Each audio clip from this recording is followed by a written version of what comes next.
Class 10th। आज हम आपको केमिस्ट्री का 3rd चैप्टर धातु एवं अधातु पढ़ाने जा रहे हैं। तो सबसे पहले हम जान लेते हैं कि धातु क्या होता है, अधातु क्या होता है।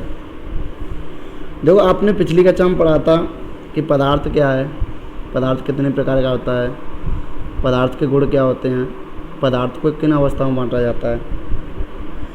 उसके बाद आपने पढ़ा था कि शुद्ध पदार्थ को भी 2 भागों में बांटा गया था। उसके बाद आता है धातु। तो जो चैप्टर है वो है हमारा धातु एवं अधातु।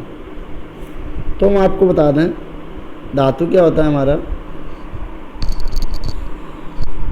सबसे पहले हम हेडिंग डालेंगे धातु, और धातु में नोट करेंगे धातु वे पदार्थ होते हैं जो ऊष्मा और विद्युत के सुचालक होते हैं, धातु कहलाते हैं। धातु वे पदार्थ होते हैं जो ऊष्मा और विद्युत के सुचालक होते हैं, धातु कहलाते हैं। जैसे लोहा, कॉपर आदि। ठीक है, आपको जो धातु में नोट करना है, धातु में क्या नोट करना है हमने आपको बता दिया। धातु वे पदार्थ होते हैं जो ऊष्मा, ठीक है, जो ऊष्मा और विद्युत के क्या होते हैं, सुचालक। ठीक है, ये धातु में नोट करना है। उसके बाद आपको फिर जो नोट करना है, तो आपकी समझ में आ गया धातु क्या होता है। धातु वे पदार्थ होते हैं जो ऊष्मा और विद्युत के सुचालक होते हैं, धातु कहलाते हैं। जैसे आयरन हुआ, कॉपर हुआ। ओके, और इसमें से आपको कुछ भी नोट नहीं करना है। ठीक है, उसके बाद फिर आते हैं धातुओं के भौतिक गुण। देखो, धातुओं के भौतिक गुण क्या होते हैं। सबसे पहला जो पॉइंट है, धातुएं, अधिकांश धातुएं साधारण तापक्रम पर ठोस अवस्था में पाई जाती हैं। जो अधिकतर धातु होती हैं वो यदि साधारण तापक्रम में, तो कमरे का तापमान बोलते हैं जिसको, उसको ठोस पाई जाती है। जैसे आयरन को कहीं भी देखो तुम, ठोस होगा, उसको कहीं भी रख दो तो पिघलेगा नहीं, क्योंकि सामान्य तापमान पर उसको रखा जाएगा तो पिघलेगा नहीं। ओके, फर्स्ट पॉइंट आपको यहाँ से और यहाँ तक नोट करना है। ठीक है, उसके सेकंड पॉइंट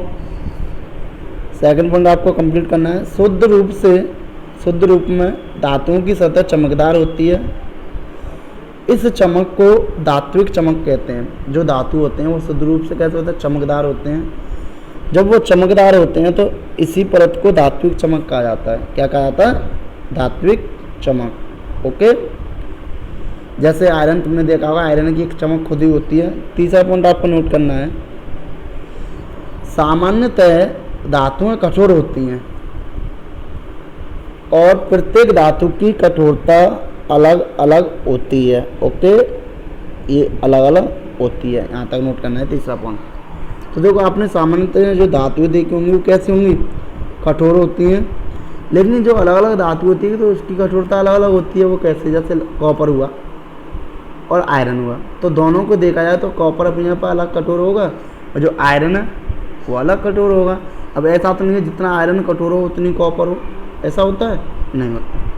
समझ में आ गया।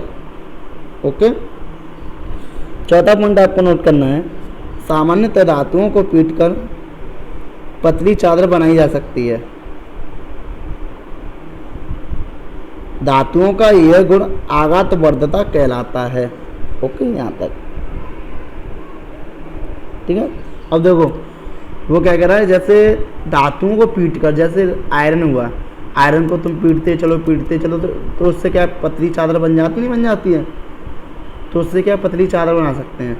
और यही जो गुण होता है वो आघात वर्धता कहलाता है। आघात वर्धता, चोट देने वाला। ठीक है, उसके बाद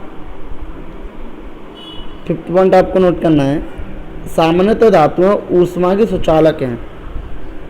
ये हमने अभी आपको बताया डेफिनेशन में, ये 5 पॉइंट ओनली यहाँ तक नोट करना है। सुचालक हैं यहाँ तक। ओके, अभी हमने आप तक को बताया कि जो धातुएं होती हैं वो क्या होती हैं, सुचालक होती हैं, होती नहीं होती हैं, ठीक है।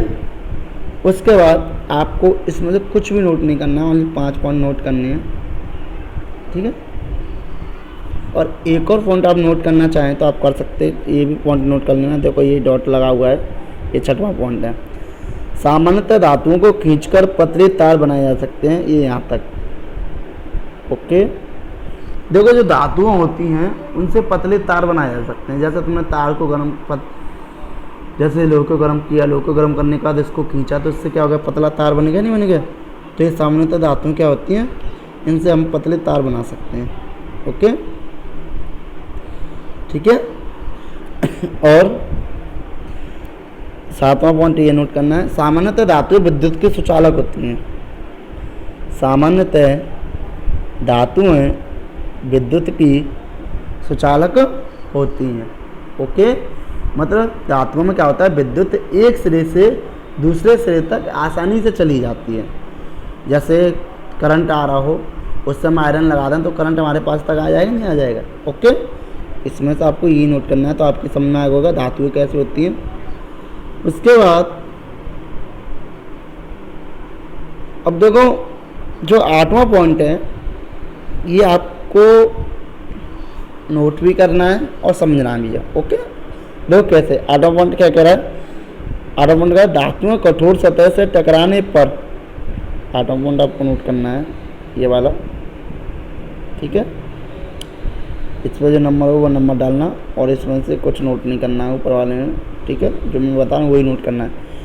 धातुएं कठोर सतह से टकराने पर, दो धातुओं के परस्पर टकराने पर ध्वनि उत्पन्न करते हैं, ये यहाँ तक करना है, ध्वनि उत्पन्न करते हैं यहाँ तक। देखो इसका मतलब क्या है, जैसे दो धातु हों, ठीक है, अब वो आपस में टकराएं। जैसे सपोज करो एक का आयरन ये हो गया और एक आयरन ये हो गया, ठीक है। अब ये दोनों एक दूसरे से टकराएं, ये क्या करें, टकराएं, तो इनके बीच में क्या आवाज़ उत्पन्न होगी, नहीं होगी। तो यहाँ पे एक साउंड उत्पन्न होगा, क्या उत्पन्न होगा, साउंड।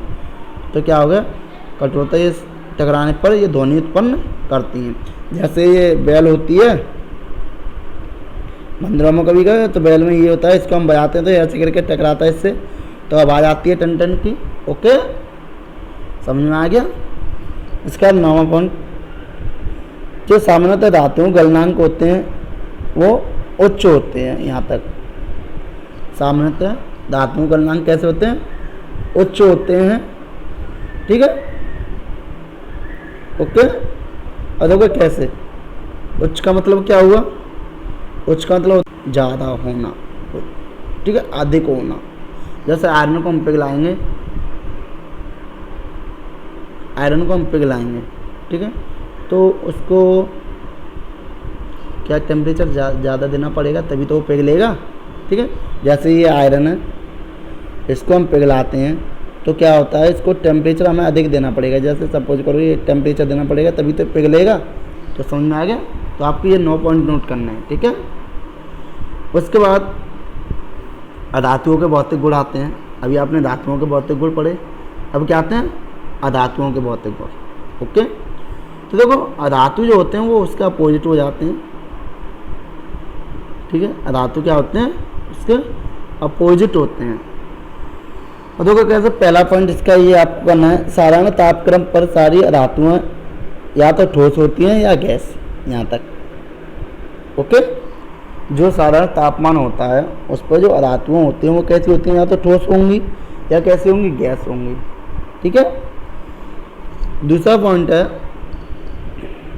सामान्यतः धातुओं के गलनांक बहुत कम होते हैं। इनके देखो वहाँ पे धातु में क्या आता है, गलनांक उच्च होते हैं, यहाँ पे क्या हो गया, गलनांक कम होते हैं, ठीक है। आपको दूसरा पॉइंट भी नोट करना है। तीसरा पॉइंट देखो, जहाँ तक हम निशान लगा रहे हैं आपको वहीं तक नोट करने हैं। तीसरा पॉइंट, सामान्यतः धातुओं में चमक नहीं पाई जाती। कुछ धातु होते हैं उनमें क्या होता है, चमक नहीं पाई जाती। जैसे लकड़ी, लकड़ी में चमक होती है कोई नहीं, चमक बनाई जाती है, लकड़ी में कोई चमक नहीं होती।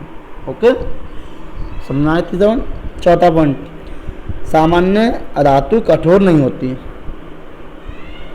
जो वह धातु क्या नहीं होती, कठोर नहीं होती। परंतु अपवाद स्वरूप हीरा सबसे अधिक कठोर प्राकृतिक पदार्थ है। ये तो पूरा करना है चौथा पॉइंट आपको।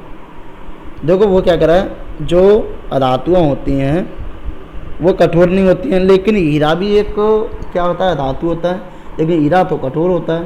तो ये इसका क्या हो गया, अपवाद हो गया, नहीं हो गया। ओके, समझ में आ गया। पांचवा पॉइंट आपको नोट करना है, सामान्यतः धातुएं विद्युत तथा ऊष्मा की सुचालक होती हैं। यहाँ तक देखो, वहाँ पे धातु पढ़ा था, धातु क्या होती है, ऊष्मा की सुचालक होती है। तो धातु क्या होगा, ऊष्मा की कुचालक। क्या होगा, ऊष्मा की कुचालक। ओके, अब आपको बताते हैं उपधातु क्या होता है। धातु हमने आपको बता दिया, धातु किसे कहते हैं। अब आता है उपधातु। उपधातु में आपको ये हेडिंग बनानी है। हेडिंग बनाने के बाद ये यहाँ से धातु और अधातु तत्वों के अतिरिक्त ये पूरा यहाँ तक करना कहलाते हैं। ठीक है, आपको बता दें कि देखो उपधातु क्या होता है, जब धातु और अधातु दोनों को मिलाया जाए, दोनों के गुण उसमें प्रदर्शित हो जाए, तो वो उपधातु कहलाता है। क्या कहलाता है, उपधातु। ओके, डेफिनेशन ये लिखनी है, जैसे जैसे करके आपको लिखना है, आर्सेनिक, एंटीमनी और बिस्मिथ उपधातु हैं। ये आपको नोट करना है और इसमें से कुछ भी नोट नहीं करना है। ओके, तो आपके समझ में आएगा उपधातु क्या होता है। उसका धातुओं के रासायनिक गुण होते हैं। अब धातुओं के रासायनिक गुण हम आपको बता रहे हैं। ठीक है, पहला जो इसका गुण है, धन आयन और ऋण आयन बनाने की प्रकृति। ठीक है, देखो इसमें कह रहा है, जो रासायनिक अभिक्रिया में धातु है, जो रासायनिक अभिक्रिया होती है उसमें धातु धन आयन बनाने की प्रकृति रखते हैं। रासायनिक अभिक्रिया में धातु क्या बनाने की प्रकृति रखते हैं, धन आयन। ओके, जैसे देखो Na लिया।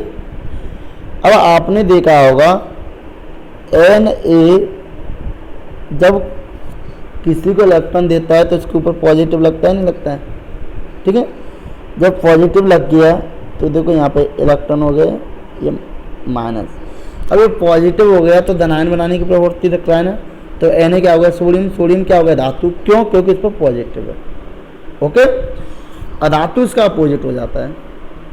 अधातु क्या हो जाता है, इसका अपोजिट। अधातु ऋण आयन बनाने की प्रवृत्ति रखते हैं। ठीक है, अधातु आपको लिखना है, उसके बाद ये समीकरण लिखना है, समीकरण के बाद लिखना है आपको अधातु ऋण आयन बनाने की प्रवृत्ति रखते हैं। ओके, जैसे Cl। ठीक है, और देखो Cl क्या करता है भाई, इलेक्ट्रॉन लेता है Cl। ठीक है, इलेक्ट्रॉन ले रहा है तो इसके ऊपर क्या होता है, Cl माइनस। ठीक है, तो ये क्या हो गया, ये अधातु हो गया। देखो ये तो धातु हो गया और ये अधातु हो गया। ठीक है, क्योंकि ये ऋणायन बनाने की प्रवृत्ति रख रहा है। ओके, उसका रहता है दूसरा पॉइंट, धातुओं को वायु में देन। देखो धातु ऑक्सीजन से संयोग करके ऑक्साइड यौगिक बनाते हैं। आपको इसमें कुछ नहीं करना है। जो धातु होते हैं वो ऑक्सीजन से क्रिया करके ऑक्साइड यौगिक बनाते हैं। तो देखो धातु Mg क्या हो गया, धातु हो गया, इसकी अभिक्रिया ऑक्सीजन से हो रही है, तो क्या बना रहा है, MgO बना रहा है, नहीं बना रहा है, MgO बना रहा है, नहीं बना रहा है, तो क्या हो गया, मैग्नीशियम ऑक्साइड। ओके, ओनली आपको एक समीकरण लिखना है। ठीक है, उसके बाद हाइड्राइड बनाने का गुण। देखो धातु व अधातु हाइड्रोजन से संयोग करके हाइड्राइड यौगिक बनाते हैं। धातु और जो अधातु होते हैं दोनों की क्रिया हम कराएं तो वो हाइड्राइड बनाते हैं। क्या बनाता है, हाइड्राइड। देखो पहली अपक्रिया देखे, धातु Na धातु गए प्लस के H2। जब Na की क्रिया H2 से कराई तो क्या बनेगा, NaH बनेगा, सोडियम हाइड्राइड हो गया, तो ये धातु हाइड्राइड हो गया। उसके बाद N2 प्लस 3H2, तो ये भी अधातु होगा N2। इसकी क्रिया इससे कराई तो क्या हो गया, अमोनिया बनी, नहीं बनी, तो अधातु की क्रिया हाइड्रोजन से हुई तो ये अमोनिया। ये आपको ये दोनों रिएक्शन नोट करनी है। ओके, ठीक है। उसके बाद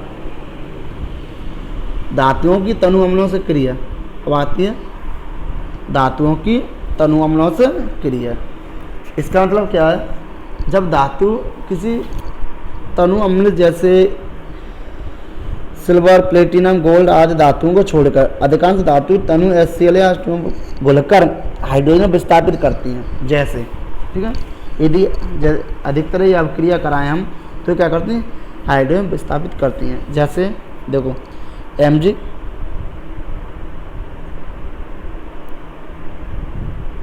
ओके प्लस H2SO4, ये आपको नोट करना है, ठीक है। देखो Mg क्या हो गया, मैग्नीशियम, इसकी अभिक्रिया हमने H2SO4 से कराई, जब इसकी अभिक्रिया इससे हो गई तो क्या बनेगा, देखो यहाँ से Mg क्या SO4 के साथ जुड़ जाएगा, हाइड्रोजन अलग हो जाएगा ना, क्योंकि घुलकर हाइड्रोजन विस्थापित करती है, विस्थापित हाइड्रोजन को वो अलग कर देता है। तो देखो हाइड्रोजन यहाँ से अलग हो गया, तो Mg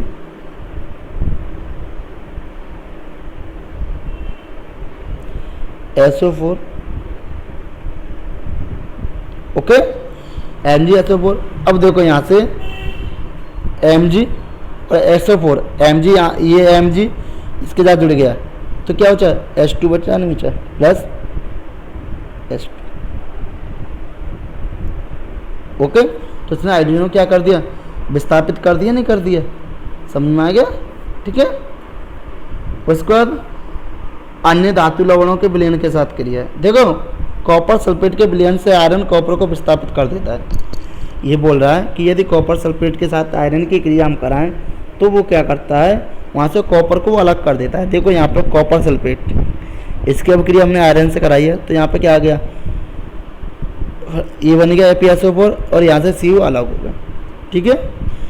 और अधिक अभिक्रियाशील धातु अपने से कम अभिक्रियाशील धातु को उसके यौगिक के विलयन या गलित अवस्था से विस्थापित कर देते हैं। इसका मतलब है जो अधिक अभिक्रियाशील धातु जो होती हैं वो क्या करती हैं, अपने से कम अभिक्रियाशील धातु को उसके यौगिक के विलयन या गलित अवस्था में विस्थापित कर देती हैं। ओके, ठीक है, यहाँ तक समझ में आ गया। इसके बाद आपको कल कराएंगे, ठीक है, नेक्स्ट वीडियो में।